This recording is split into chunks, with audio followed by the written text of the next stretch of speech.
Copy ಎರಡೂ ಕೂಡ ನಾವು ನಿಮಗೆ ತಲುಪಿಸ್ತಕ್ಕಂಥ ಕೆಲಸ ಮಾಡ್ತೀವಿ.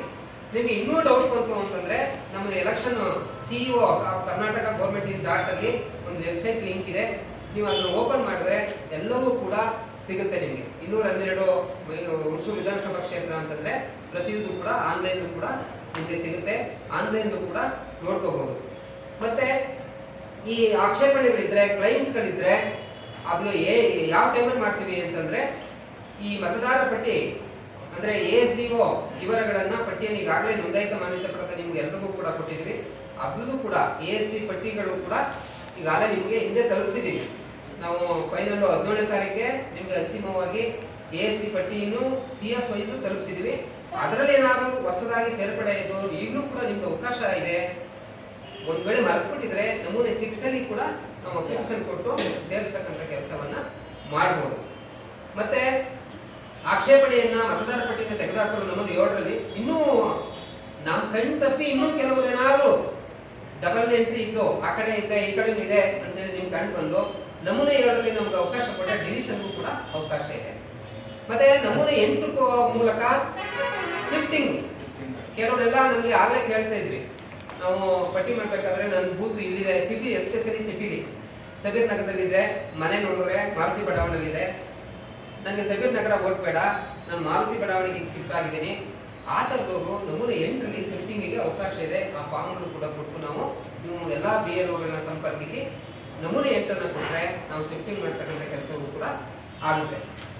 ಇದ್ರ ಜೊತೆಗೆ ನನಗೆ ಆಲ್ರೆಡಿ ಹೇಳಿದ್ದೀನಿ, ನಾವೇನು 8121 anomalies plus no mapping, 5143 anomalies, 2978 no mapping ಇರ್ತಕ್ಕಂಥವ್ರು ಎಲ್ಲರಿಗೂ ಕೂಡ ನಾವು ನೋಟಿಸನ್ನು ಕೊಡ್ತೀವಿ. ನೋಟಿಸನ್ನು ಕೊಟ್ಟಂಥ ಸಂದರ್ಭದಲ್ಲಿ ನಾವು ನಿಗದಿಪಡಿಸಿ ಅವಾಗ 7 ಜನ 7 ಡೇಸ್ ಮುಂಚಿತವಾಗಿ ನಮಗೆ ನೋಟಿಸ್ ಹೋಗುತ್ತೆ. ಇಂಥ ದಿನ ಇಂಥ ಕಚೇರಿಗೆ ಬಂದು ಹಾಜರಾಗಿ ನೀವು ಮತದಾರರ ಏನು ನಮ್ಮ ಭಾರತೀಯ ನಾಗರಿಕರು ಅನ್ಸ್ಕೊಳ್ಳಿಕ್ಕೆ ಅಥವಾ ಚುನಾವಣಾ ಆಯೋಗದಲ್ಲಿ ಏನು 12 ದಾಖಲೆಗಳನ್ನ ಕೊಟ್ಟಿದ್ದಾರೆ ಆ 12 ದಾಖಲೆಗಳಲ್ಲಿ ಯಾವುದಾದ್ರೂ ಒಂದು ದಾಖಲೆಗಳನ್ನ ತಂದು ನಾವು ಅದಕ್ಕೋಸ್ಕರ 8123 ಕೂಡ ಒಬ್ಬರೇ ERO ಕೂತ್ಕೊಂಡು ಏನೇನು ಮಾಡಲಿಕ್ಕೆ ಆಗೋದಿಲ್ಲ ಅಂತ ಹೇಳಿ ನಾವು ಏನು ತೀರ್ಮಾನ ಮಾಡಿದ್ದೀವಿ ಅಂತಂದ್ರೆ 11 ಜನ ಎಕ್ಸ್ಟ್ರಾ EROಗಳನ್ನ ನೇಮಿಸಿದ್ದೀವಿ.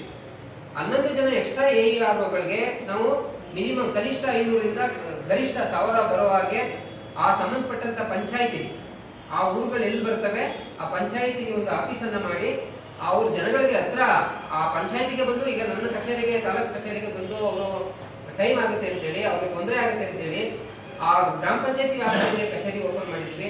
ಅವರಿಗೆ 500ರಿಂದ 1000 ಮತದಾರರು ಬರುವ ಹಾಗೆ ಒಂದು ಪಟ್ಟಿ ಕೊಟ್ಟು ಅಲ್ಲೇ ಹಿಯರಿಂಗ್ ಮಾಡಿ ಅಲ್ಲೇ ಕ್ಲೋಸ್ ಮಾಡಿಸ್ತಕ್ಕಂಥ ಕೆಲಸವನ್ನು ಕೂಡ ಮಾಡ್ತೀವಿ.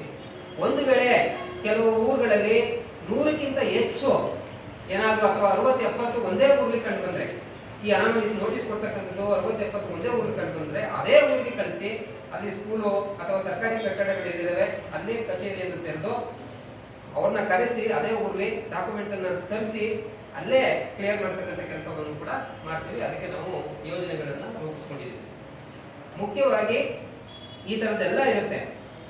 ಮೊದಲು ಇನ್ನೂ ಬಹಳ ಪ್ರಮುಖವಾಗಿ 3 ಅಂಶಗಳೇನಪ್ಪಾ ಅಂತಂದ್ರೆ ಚುನಾವಣಾ ಆಯೋಗದ ನಿರ್ದೇಶನದ ಪ್ರಕಾರ 2002ರ ಪಟ್ಟಿ ಇಲ್ಲೇ ಇರ್ತಕ್ಕಂಥವ್ರು, 2002ರಲ್ಲಿ ನೋ ಮ್ಯಾಪಿಂಗ್ ಆಗಿರ್ತಕ್ಕಂಥವ್ರು, 2002ರಲ್ಲಿ ಪಟ್ಟಿನೇ ಇಲ್ಲ, ತಂದೆ ತಾಯಿಗಳಿಲ್ಲ, ಮ್ಯಾಪಿಂಗ್ ಇಲ್ಲ, ಮತ್ತೆ ಜೊತೆಗೆ ಕೆಲವರಿಗೆ ನಿಗದಿಪಡಿಸಿರ್ತಕ್ಕಂಥ ದಾಖಲೆಗಳಿಲ್ಲ, ವ್ಯತ್ಯಾಸಗಳಿದ್ದಾವೆ, ತಂದೆ ತಾಯಿಗಳ ವ್ಯತ್ಯಾಸ ಇದೆ. ಅವಕ್ಕೆಲ್ಲರಿಗೂ ಕೂಡ ನಾವು ಏನು ನೋಟಿಸ್ ಕೊಡ್ತೀವಿ ಅವರು ಕೆಲವು ದಾಖಲೆಗಳನ್ನು ಕೊಡಬೇಕು. ಯಾವ ದಾಖಲೆಗಳು ಅಂತಂದ್ರೆ 1987ನೇ ಇಸ್ವಿಗಿಂತ ಹಿಂದೆ ಜನಿಸಿದಂಥ ವ್ಯಕ್ತಿಗಳು, 1987ರಿಂದ ಹಿಂದೆ ಜನಿಸಿದಂಥ ವ್ಯಕ್ತಿಗಳು ಅವನ ಡಾಕ್ಯುಮೆಂಟ್ ಯಾವ್ದಾದ್ರು ಒಂದು ಕೊಟ್ರೆ ಸಾಕು. 1987ಕ್ಕಿಂತ ಹಿಂದೆ ಹುಟ್ಟಿರ್ತಕ್ಕಂಥ ವ್ಯಕ್ತಿ ಅವನ ಡಾಕ್ಯುಮೆಂಟ್ ಕೊಟ್ಟರೆ ಸಾಕು. ಅವನ ಮಾಸ್ ಕಾರ್ಡು, ಅವನ TC ಅಥವಾ ಅವನಿಗೆ ಜಮೀನಿಗೆ ಸಂಬಂಧಪಟ್ಟಂತ ದಾಖಲೆ ಅಥವಾ ಗ್ರಾಮ ಅವನು ವಾಸಸ್ಥಳ ದೃಢೀಕರಣ ಪತ್ರ ಅಥವಾ ನಾವು ಗೌರ್ಮೆಂಟ್ ಇಂದ ಯಾವ್ದಾದ್ರು ಆಶ್ರಯ ಯೋಜನೆಯಲ್ಲಿ ಮನೆ ಮಂಜೂರಾಗಿರ್ತಕ್ಕಂಥ ಪತ್ರ ಅಥವಾ ಅರಣ್ಯ ಹಕ್ಕು ಕಾಯ್ದೆಯಲ್ಲಿ ಜಮೀನು ಫಾರೆಸ್ಟ್ ಅವ್ರು ಕೊಟ್ಟಿರ್ತಕ್ಕಂಥ ಪತ್ರ ಯಾವ್ದಾದ್ರು ಒಂದು ತಂದು ಕೊಟ್ರೆ ನಾವು ಅವನನ್ನ ಸೇರ್ಪಡೆ ಮಾಡ್ಕೊಡ್ತೀವಿ.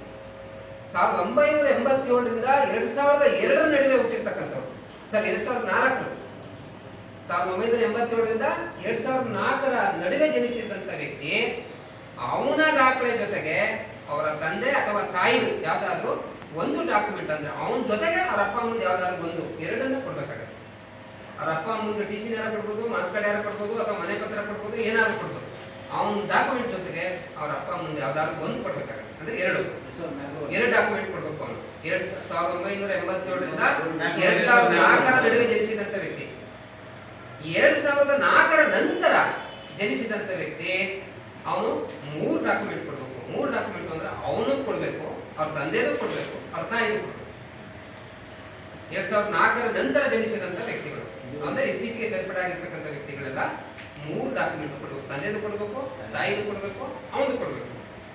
ಸಾಮಾನ್ಯವಾಗಿ ನಾನು ಅನಾಲಿಸಿಸ್ ಮಾಡೋದ್ರ ಪ್ರಕಾರವಾಗಿ 2004ರ ನಂತರ ಬಂದಿರತಕ್ಕಂಥ ವ್ಯಕ್ತಿಗಳು ಅಂತಂದು ಏನು ಅಷ್ಟೊಂದು ಸಮಸ್ಯೆ ಇರೋದಿಲ್ಲ. ಯಾಕಂತಂದ್ರೆ ತಂದೆ ತಾಯಿಗಳ ಡಾಕ್ಯುಮೆಂಟು ಸಿಗ್ತದೆ, ತಂದೆ ತಾಯಿಗಳದ್ದು ಪತ್ರಗಳು ಅಥವಾ ಅವರು ಓದಿರ್ತಕ್ಕಂಥ ಪತ್ರಗಳು ಯಾವ್ಯಾರು ಒಂದು ಕೂಡ ಸಿಗ್ತವೆ, ಅಷ್ಟೇನು ಸಮಸ್ಯೆ ಆಗಲ್ಲ. ನಮ್ಗೆ ಸಮಸ್ಯೆ ಆಗ್ತಕ್ಕಂಥ ಯಾವ್ದಪ್ಪ ಅಂದ್ರೆ 87ರ ಹಿಂದೆ ಜನಿಸಿದಾರಲ್ಲ, 87ಕ್ಕೆ ಮೊದಲೇ ಜನಿಸಿರ್ತಕ್ಕಂಥವ್ರು ಅವ್ರ ಹತ್ರ ಡಾಕ್ಯುಮೆಂಟ್ ಏನಾದಿಲ್ಲ. ಅದಕ್ಕೆ ನಾನು ಹೇಳಿದ್ದು, ಅದಕ್ಕೋಸ್ಕರನೇ ಸರ್ಕಾರದವರು ಇನ್ಕಮ್ ಸರ್ಟಿಫಿಕೇಟ್ ಈಗ ಆಲ್ರೆಡಿ ನಾವು ಎಲ್ಲರಿಗೂ ಕೂಡ ಹಂಚಿದೀವಿ. ಮೊದಲಿಂದ ನಾವು ಏನು ಕ್ಯಾಸ್ಟ್ ಸರ್ಟಿಫಿಕೇಟ್ಗಳನ್ನ ಮಾಡಿಸ್ಕೊಂಡಿದ್ರು ಅದೆಲ್ಲವನ್ನು ಕೂಡ ಮನೆಗೆ ಹಂಚಿರ್ತಕ್ಕಂಥ ಕೆಲಸವನ್ನು ಅದು ಈಸಿ ಆಗಲಿ ಅಂತೇಳಿ, ನಮ್ಮ ಎಷ್ಟೇ ಆಗಲಿ ಈಸಿ ಆಗಲಿ ಅಂತೇಳಿ ಅದೇ ನಾವೀಗ ಆಲ್ರೆಡಿ ಕೊಟ್ಟಿದ್ದೀವಿ. ಅದೇ ತಂದು ನಮಗೆ ಕೊಟ್ಟರೆ ಸಾಕು, ನಾವು ಅದನ್ನೇ ಡಾಕ್ಯುಮೆಂಟ್ ಅಂತೇಳಿ ಕನ್ಸಿಡರ್ ಮಾಡಿ ಪರಿಶೀಲನೆ ಮಾಡಿ ಕೊಡ್ತಕ್ಕಂಥ ಕೆಲಸವನ್ನು ಮಾಡ್ತೀವಿ.